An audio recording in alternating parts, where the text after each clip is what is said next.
বাঙালি খানায় সবাইকে স্বাগত জানাই। আপনারা তো অনেকভাবে খাসির মাংস রান্না করে খেয়েছেন। একবার আমার মতন করে সহজ পদ্ধতিতে আপনিও শিখে নিতে পারবেন ছোট ছোট টিপস সহ। তবে আমি আজকে এখানে এত তেল মশলা কম দিয়ে কিভাবে খাসির মাংস রান্না করলাম, চলুন সেটা একবার দেখে নেওয়া যাক ভিডিওর মাধ্যমে। আশা করছি আজকের ভিডিওটি ভালো লাগবে। সকল বন্ধুদের কাছে অনুরোধ করছি সম্পূর্ণ ভিডিওটি দেখার। এতটাই সুস্বাদু হয়েছিল খেতে, আপনি একবার রান্না করলে বারবার রান্না করবেন। এখানে আমি আগের থেকে 2 কিলো খাসির মাংস নিয়ে নিয়েছি। তবে এতটা মাংস আমি রান্না করব না, অর্ধেকটা মাংস এখান থেকে আমি নিয়ে নেব। মাংসগুলো কিন্তু ঘরোয়া পিস করে কাটা আছে।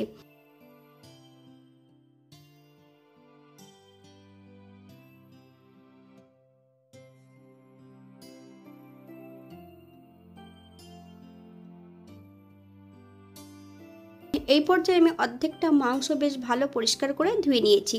তবে মাংস ধোয়ার পদ্ধতি আমি আগে একটা ভিডিওতে দেখিয়েছিলাম।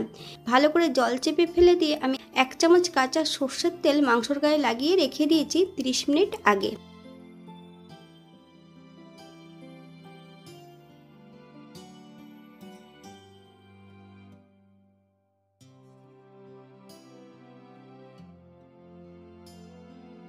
একটা কড়াইতে বেশ কিছুটা সর্ষের তেল গরম করে নিয়েছি। 1/2 চামচ লবণ আর 1/2 চামচ হলুদ গুঁড়ো দিয়ে বেশ কিছুটা আলু এখানে আমি ভেজে নেব। এই পর্যায়ে সম্পূর্ণ আলুগুলো তেল থেকে তুলে নিতে হবে। তেলের মধ্যে আমি আরেকটু সর্ষের তেল অ্যাড করব। ফোড়নে রেখেছি সাদা জিরে। ফোড়ন থেকে সুগন্ধ বেরোলে একটা তেজপাতা অ্যাড করব।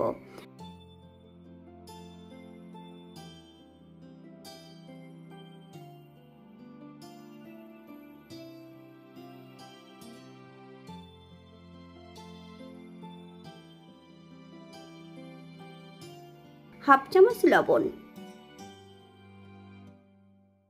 মিডিয়াম সাইজের 4টে পেঁয়াজ সরু সরু করে কেটে নিয়েছি। সম্পূর্ণ পেঁয়াজটা এই পর্যায়ে অ্যাড করে দেব। আপনারা পেঁয়াজগুলো এর থেকে ছোট বড় টুকরো করে নিতে পারেন।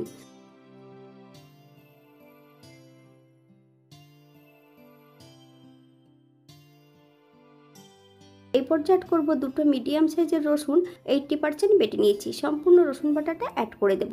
পেঁয়াজ রসুন থেকে যতক্ষণ কাঁচা গন্ধ ছাড়বে ততক্ষণ বেশ ভালো করে ভেজে নিতে হবে।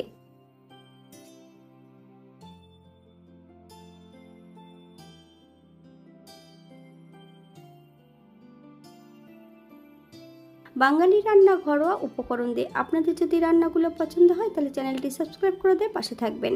পাশে থাকা বেলটি বাজিয়ে দেবেন, নইলে নিত্য নতুন রান্নার নোটিফিকেশন পাবেন না। আমার এই চ্যানেলে বিভিন্ন ধরনের আমিষ নিরামিষ রেসিপি দেওয়া আছে। আপনাদের যদি পছন্দ হয় তাহলে চ্যানেলটি ঘুরে একবার দেখে নেবেন।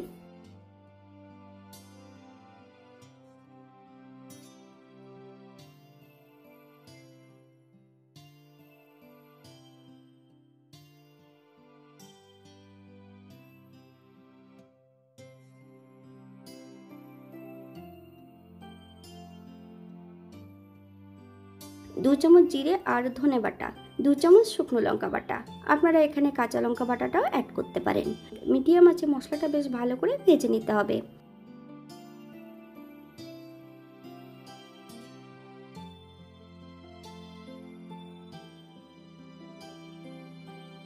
এই পর্যায়ে অ্যাড করব বেশ কিছুটা গুঁড়ো মশলা। 1 চামচ হলুদ গুঁড়ো, 1 চামচ কাশ্মীরি লঙ্কার গুঁড়ো।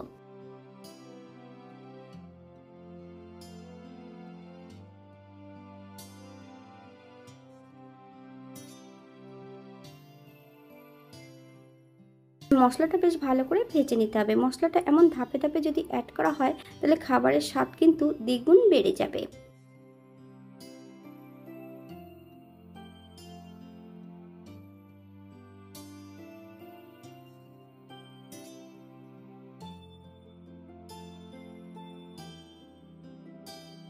এই পর্যায়ে অ্যাড করব মশলা ধোয়া বাটি থেকে বেশ কিছুটা জল। মশলা থেকে যতক্ষণ তেল না ছাড়ছে ততক্ষণ বেশ ভালো করে মশলাটা কষিয়ে নিতে হবে।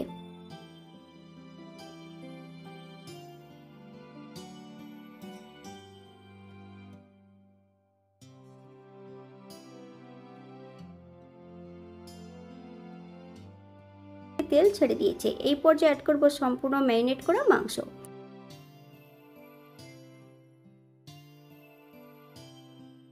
তবে আমি কিন্তু শুধু সর্ষের তেল দিয়ে মাংসটা কিন্তু ম্যারিনেট করে রেখেছিলাম।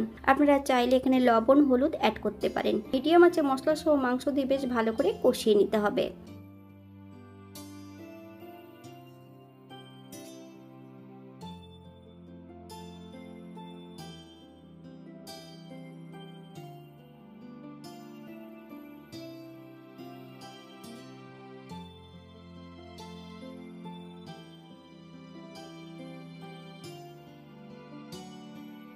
মাংস কষানোর মাঝপথে এই পর্যায়ে অ্যাড করব 1 চামচ আদা বাটা।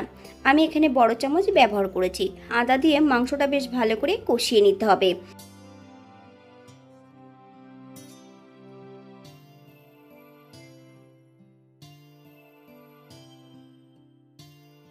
থেকে যতক্ষণ তেল না ছাড়ছে ততক্ষণ মাংসটা ভালো করে কষিয়ে নিতে হবে।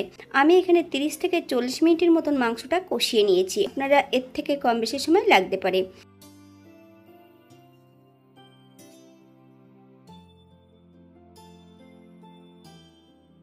এই পর্যায়ে আমি গ্যাসের ফ্লেমটা অফ করে দিয়ে সম্পূর্ণ মাংসটা প্রেসার কুকারে অ্যাড করে দেব। দুটো হুইচেল দিয়ে নেব প্রেসার কুকারে। 10 মিনিটের জন্য প্রেসার কুকারটাকে স্ট্যান্ডিং টাইমে রাখতে হবে। তারপর সম্পূর্ণ মাংসটা আবার আমি কড়াইতে অ্যাড করে দিয়েছি।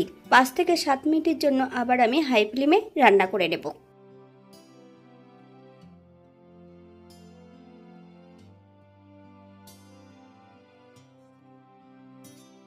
এই পর্যায়ে অ্যাড করব 1 চামচ গরম মশলা বাটা। আপনারা যদি পছন্দ করেন তাহলে পরিমাণে বাড়িয়ে দিতে পারেন।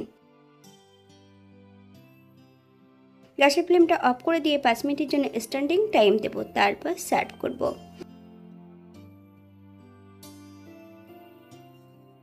এটা দেখতে যেমন ভারী সুন্দর হচ্ছে, এটা গরম ভাতে রুটি পরোটা সবকিছুর সঙ্গে অসম্ভব ভালো লাগবে। আপনারা বাড়িতে একবার একই পদ্ধতিতে বানিয়ে নেবেন।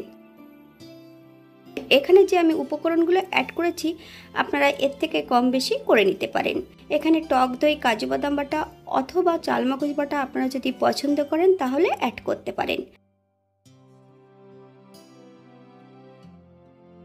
আজকের ভিডিওটি এই পর্যন্ত। সবাই সুস্থ থাকবেন, ভালো থাকবেন।